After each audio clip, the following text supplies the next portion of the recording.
पांढरे क्लासेसमध्ये विद्यार्थ्यांना तुमचे स्वागत आहे. आजचा विषय आहे algebra of standard 10 and the chapter is 2 quadratic equations. तर आज आपण बघूया definition standard form of quadratic equations.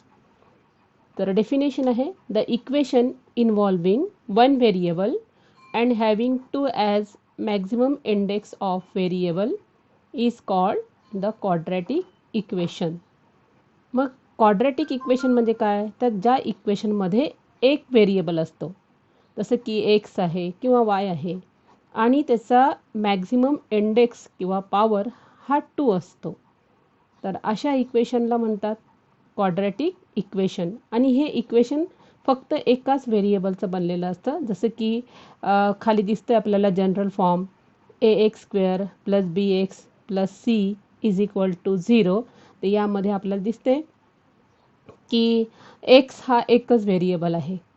तर अशा वेळेस एकच व्हेरिएबल असलेला आणि त्या व्हेरिएबलचा हायेस्ट पॉवर हा 2 असावा, इंडेक्स 2 असावा, आणि त्यामध्ये जे दिले आपण where A B C are the real numbers. ह्यावेळेस ए बी सी जे आहेत, ए बी सी, ए हा कोइफिशियंट आहे x²चा, बी हा कोइफिशियंट आहे एक्सचा, आणि सी हा एक नंबर आहे, रियल नंबर. म्हणजे ए बी सी हे तीनही रियल नंबर आहेत. आणि ह्या तीनही रियल नंबर्समध्ये रियल नंबर्स म्हणजे जेवढे अस्तित्वात आहेत तेवढे नंबर्स. ह्या तीनही रियल नंबर्समध्ये एची व्हॅल्यू ही 0 नको. Means A is not equal to 0. जर एची व्हॅल्यू 0 असेल तर त्यामध्ये x² व्हॅल्यू पण 0 होऊन जाईल, आणि त्यावेळेस संपूर्ण ax² ही टर्म व्हॅनिश होऊन जाईल आणि फक्त राहील bx + c = 0. म्हणून एची किंमत x²च्या टर्ममध्ये 0 नको. निगेटिव्ह चालेल, पॉझिटिव्ह चालेल, पण 0 नको. बाकी एक्स सोबत असणारा जो कोइफिशियंट आहे बी, याची किंमत 0 चालते. सीची किंमत 0 आपण ठेवली तरी चालेल, फक्त एची किंमत ही 0 चालणार नाही. ओके. आपण ह्याच इक्वेशन जनरल फॉर्मचा एक फॉर्म्युला घेऊन प्रॅक्टिस सेट 2.1 आता सॉल्व करूया. Question number 1, write any 2 quadratic equations. तर आता आपण कोणतेही दोन क्वाड्रॅटिक इक्वेशन्स आता लिहून घेऊ. तर यामध्ये आपण एची व्हॅल्यू आता ठेवूया. एची व्हॅल्यू तुम्हाला कोणती पण ठेवू शकता तुम्ही. समजा ठेवली इथे एची व्हॅल्यू 3 x². बीची व्हॅल्यू ठेवा तुम्ही समजा 5 x. ओके. नंतर सीची व्हॅल्यू ठेवून द्या +2 ठेवा, नाहीतर -2. म्हणजे हे +2 ठेवू शकता किंवा इथं मायनस पण ठेवू शकता. -2 = 0. अशा प्रकारे ह्या जनरल फॉर्ममध्ये आपण व्हॅल्यू ठेवल्यात ए बी सीच्या की आपल्याला क्वाड्रॅटिक इक्वेशन मिळतं आहे. ते म्हणतात 2 लिहा, राईट एनी 2. आपण दुसरं लिहू शकतो. करूया आपण. समजा इथे घेतले आपण 7x² -9x घ्या +10 = 0. तर अशा प्रकारे आपण क्वाड्रॅटिक इक्वेशन हे लिहू शकतो. ओके. तर तुम्ही तुमच्या मनाने किती पण इक्वेशन्स कसेही लिहू शकतात, तयार करू शकतात. आता आपण बघूया question number 2. Decide whether which of the following are quadratic equations. खाली दिलेले कोणकोणते इक्वेशन्स हे क्वाड्रॅटिक आहे आता आपण हे बघूया. ओके. तर फर्स्ट आहे x² + 5x - 2 = 0. आता आपण हे इक्वेशन बघूया.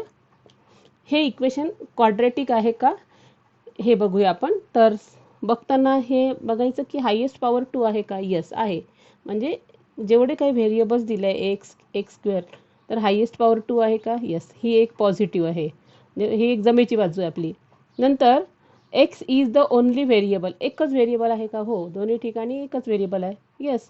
अँड मॅक्झिमम इंडेक्स जो आहे व्हेरिएबलचा 2 आहे. So it is the quadratic equation. मग असं लिहायचं in equation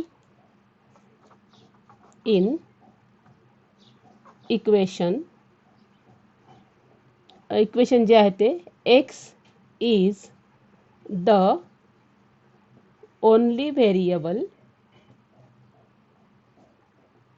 and maximum index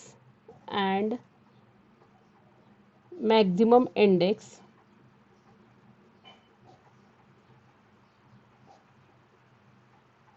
किती दिसतं maximum index 2 is of variable लिहू आपण ऑफ द व्हेरिएबल इज किती आहे तो 2 therefore it is the quadratic equation therefore it is the quadratic equation. तर आपण अशा प्रकारे हे लिहू शकतो. हे 1 मार्काला येऊ शकतो तुम्हाला. आपण पुढचं बघूया आता.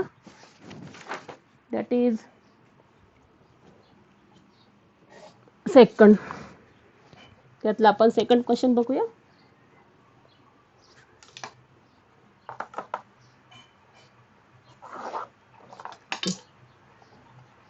Second question Y square third घेऊ आपण, थोडा हाय लेवलचा घेऊ. Y square plus 1/5 Y is equal to 2. आता हे पाहता क्षणी आपल्याला वाटतं की हायेस्ट पॉवर 2 आहे तर क्वाड्रॅटिक इक्वेशन असावं, पण जरासं हे वेगळ्या प्रकारे असं सरळ सरळ इक्वेशन नाही आहे, तर ते अपॉनमध्ये दिलेलं आहे. अशा वेळेस काय करायचं, इक्वल हा एक आपल्याला इथे चांगला ॲडव्हान्टेज असतो. अशा वेळेस काय करायचे, ह्या जो अपॉनला वाय आहे त्या वायने ह्या दुसरे जे आहेत टर्म्स त्यांना मल्टिप्लाय करून टाकायचं. मग करूया आपण multiply. Y square into Y काय होईल इथे, Y square into Y is the Y cube plus 1 आणि वायने ह्या 2ला मल्टिप्लाय करा, किती येते 2y. आणि अशा प्रकारे हे एक सरळ प्लेन इक्वेशन तयार करायचं. म्हणजे इथला जो न्यूमरेटर अपॉन डिनॉमिनेटर जी टर्म आहे ती काय होते, व्हॅनिश होते आणि आपल्याला सरळ इक्वेशन मिळतं. आता आपण त्याला सिस्टमॅटिक लिहून घ्यायचं, जनरल फॉर्मसारखं लिहून घ्यायचं. या टाईपमध्ये दिसलं पाहिजे. इक्वलच्या इकडे सर्व टर्म आणि इकडे मीन्स लेफ्ट हँड साईडला आणि राईट हँड साईडला 0 दिसायला पाहिजे. तर आपण अशा प्रकारे आता या इक्वेशनला लिहून घेऊ. Therefore Y cube minus transfer करूया राईट हँड साईडमधून लेफ्ट हँड साईडमध्ये येताना साईन चेंज होतं, इथे प्लस होतं, ते झालं minus 2y plus 1 is equal to 0. अर्थात इथे बघायचं आहे हायेस्ट पॉवर किती आहे, इंडेक्स 3 आहे. जरी 1 व्हेरिएबल आहे पण हायेस्ट इंडेक्स 3 असल्यामुळे, पॉवर 3 असल्यामुळे याला आपण क्वाड्रॅटिक इक्वेशन म्हणू शकत नाही. मग आपण लिहायचं in equation y is the only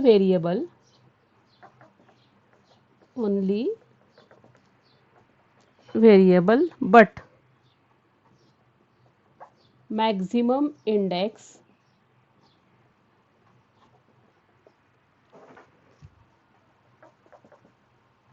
of the variable is not 2 means it is किती आहे, 8 is 3. therefore it is not the quadratic equation. अशा प्रकारे आपण त्याला एक्सप्लेन करायचं आहे. यातलं आपण थोडंसं एक वेगळ्या प्रकारचं सम घेऊ. म्हणजे 2-3 प्रकारचे आपण सम घेतली की बाकीचे सम जे सेम आहेत ते तुम्ही करून बघायचे. की बघूया आपण यातलं आपण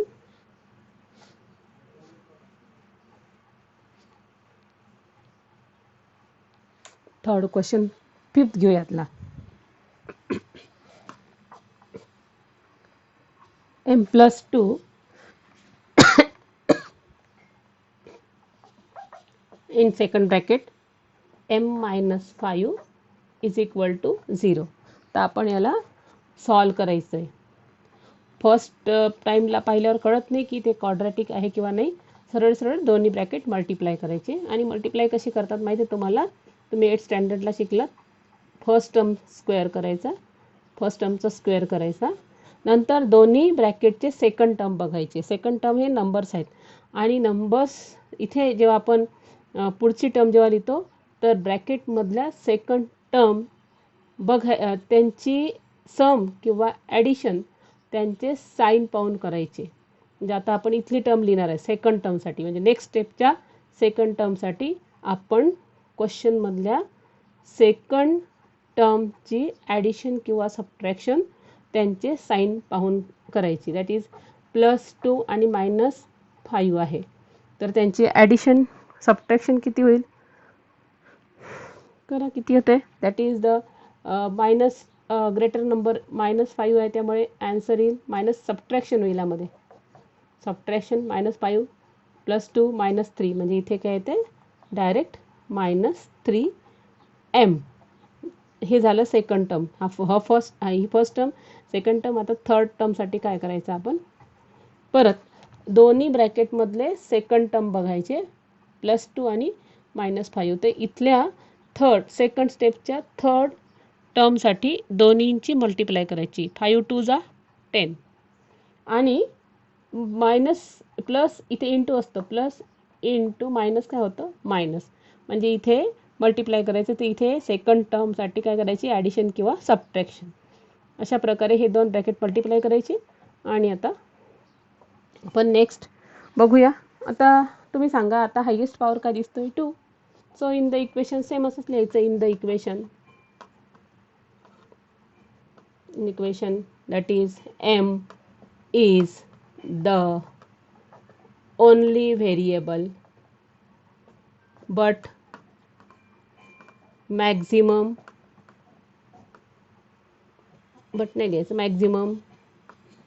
index is 2, therefore it is the quadratic equation. अशा प्रकारे आपण लिहायचं आहे. ओके, एक 6 नंबरचं सम घेते मी.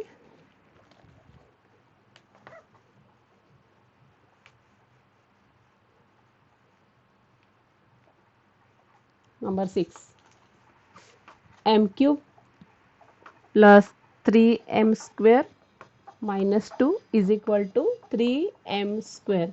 आता इथे पण पहिल्यांदा असं वाटतं की आपल्याला क्यूब आहे. आपल्याला पहिल्यांदा असं वाटतं की या इक्वेशनमध्ये क्यूब आहे, तर हे क्वाड्रॅटिक आहे किंवा नाही. सरळ अशा वेळेस आपण ते सॉल्व करायचं. ओके, आपण सॉल्व करूया. तर या 3m² आपण लेफ्ट हँड साईडला घेऊन येऊ. m³ - 3m³ + 3m² -2 = 0. आता हे दोन्ही सेम आहे, सेम टर्म असेल तर त्यांची ॲडिशन किंवा सबट्रॅक्शन करायची. यामध्ये याचं साईन प्लस आहे, याचं मायनस आहे, म्हणजे या दोघांमध्ये अपोजिट साईन असल्यामुळे सबट्रॅक्शन होईल. सबट्रॅक्शन करताना हायर नंबरमधून लोअर नंबर मायनस करायचा. 3 मधून 1 मायनस केल्यावर किती येत आहे? 2m³ आणि इथे मायनस साईन येतं. Because this number is the greater, so greater number sign given to the answer. Then + 3m² -2 = 0. आता इथे बघितल्यावर काय दिसतंय? हायेस्ट पॉवर आपला 2 नाही आहे, हायेस्ट पॉवर 3 येतोय. हां, त्यामुळे हे क्वाड्रॅटिक इक्वेशन होणार नाही. म्हणजे इन इक्वेशन परत लिहायचं. In equation m is only variable, m is the only variable and maximum index is 3, not 2. Therefore it is not quadratic equation. अशा प्रकारे आपण हे फर्स्ट क्वेश्चन सॉल्व करायचा. यातला आपण आता क्वेश्चन नंबर सेकंड बघूया. Write the following equations in the form of ax² + bx + c and then write the values of a b c. तर आपण यामध्ये ज्या व्हॅल्यूज आहेत त्या लिहून घेऊ. आणि फर्स्ट आहे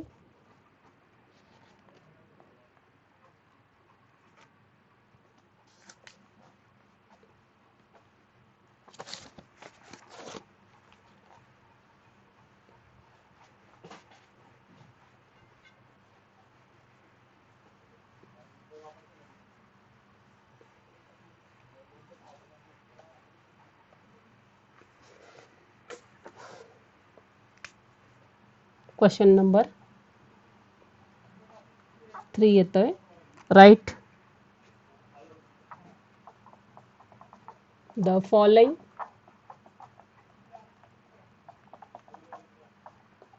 equations in the form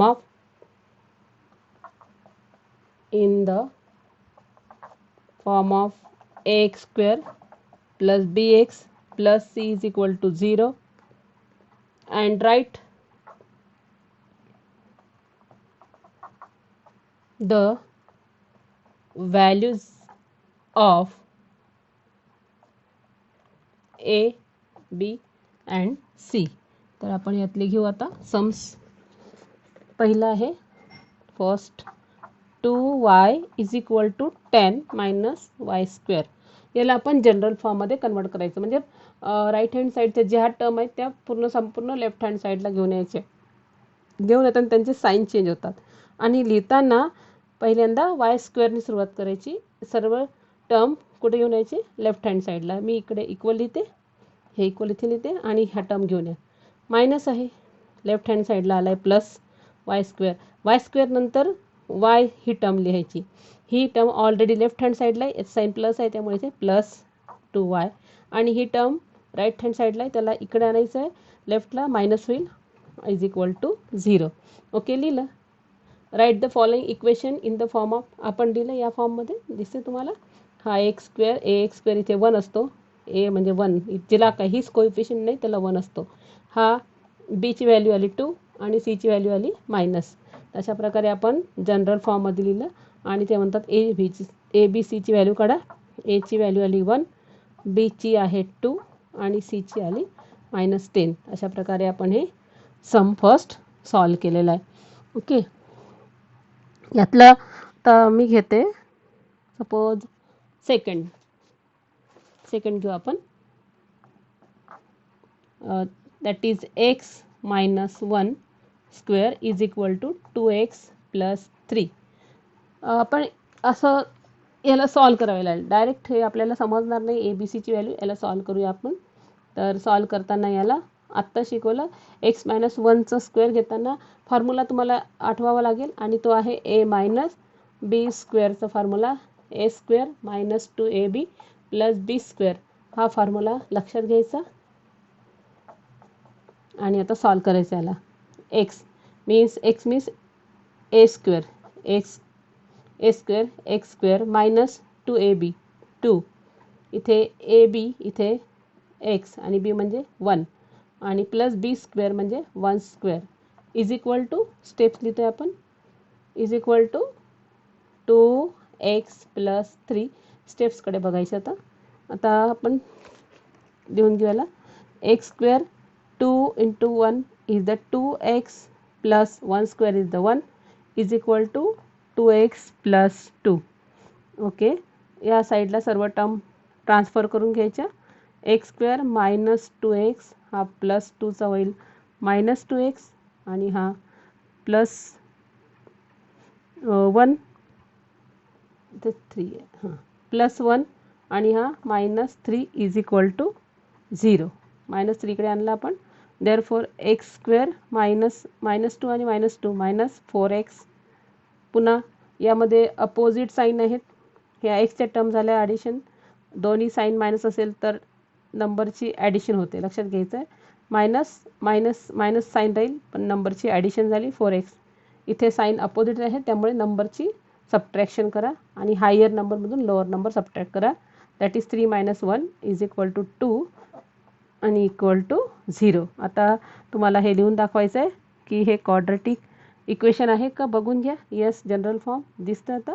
आणि आता एची व्हॅल्यू इथे 1 आहे. A is equal to 1, B is equal to -4 and C is equal to -2. Okay, तर अशा प्रकारे आपण हे सेकंड सम घेतलेलं आहे.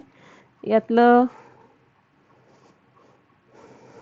बाकीचे सम तुम्हाला करता येईल, असेच ट्रान्सफर करायचे आणि त्यामध्ये ए बी सीच्या व्हॅल्यू काढायच्या.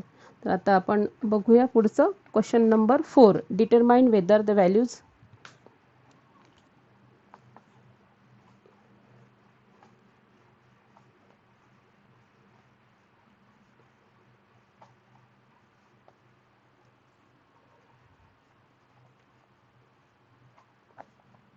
question 4.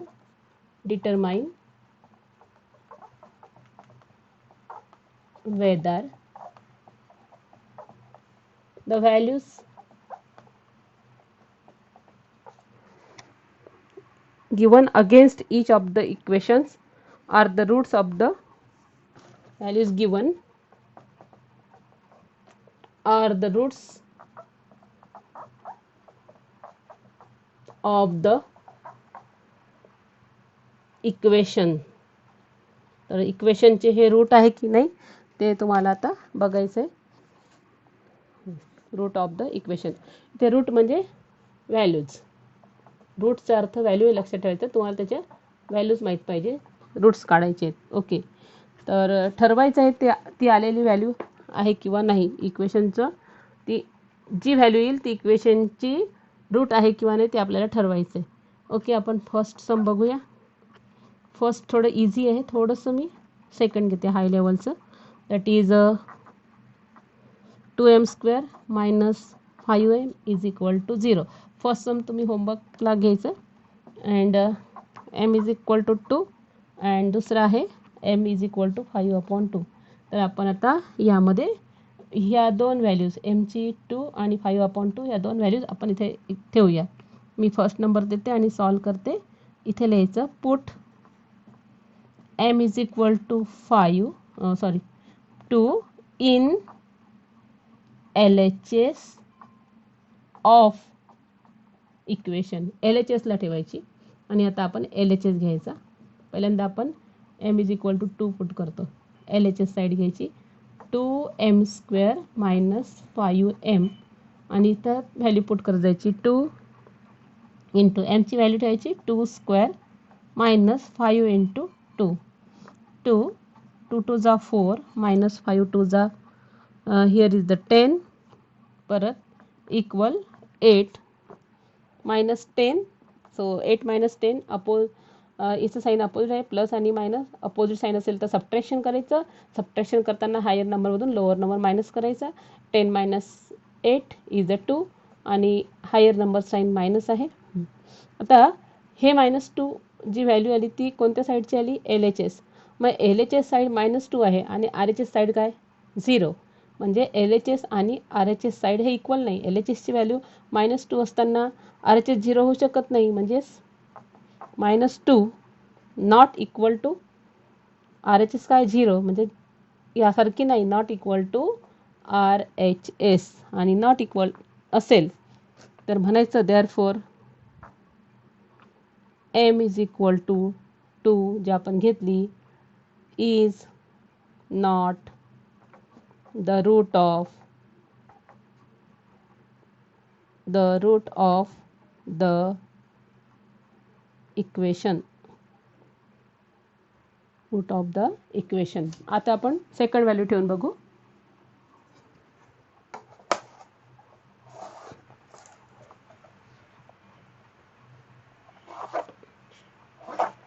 आणि आता 5/2 परत घेऊ आपण. इक्वेशन नंबर 2 लिहू आणि लिहायचं पुट m = आता हे घ्यायचं 5/2. ओके, आता आपण ही व्हॅल्यू ठेवून बघू. परत लिहायचं LHS आणि LHS लिहिल्यावर ही साईड लिहायची 2m - 5 2m² - 5m. Value put up करूया. That is 5/2² - 5/2 into 5 -5 into 5/2. Okay, 2 25चं स्क्वेअर करूया. 25/4 मायनस इथे 5 इंटू 5 हा न्यूमरेटरला गृहीत धरायचं. म्हणजे इथे आणि हा डिनॉमिनेटर आहे. म्हणजे 5 इंटू 5 25/2. तर इथे डिवाइड होत असेल तर डिवाइड करून टाकायचं. 2 1 जा 2 2 जा 4. म्हणजेच काय आलं 25/2 मायनस 25/2. 25/2 मधून 25/2 गेले. एका साईन प्लस आहे मायनस आहे, दोन्ही होतात कॅन्सल आणि मग येतं आहे 0. आणि बघा लेफ्ट हँड साईड 0 आली तर राईट हँड साईड पण काय इथे दिसतं तुम्हाला 0, म्हणजेच 0 इज इक्वल टू RHS. म्हणजे अशा वेळेस हे इक्वल झालं, देअरफॉर हे इक्वल झालेलं आहे, म्हणजेच 5/2 हा काय झाला root. Therefore m is equal to 5/2 is the root of the equation. Okay, तर तुम्ही यातलं फर्स्ट सम करून बघायचं.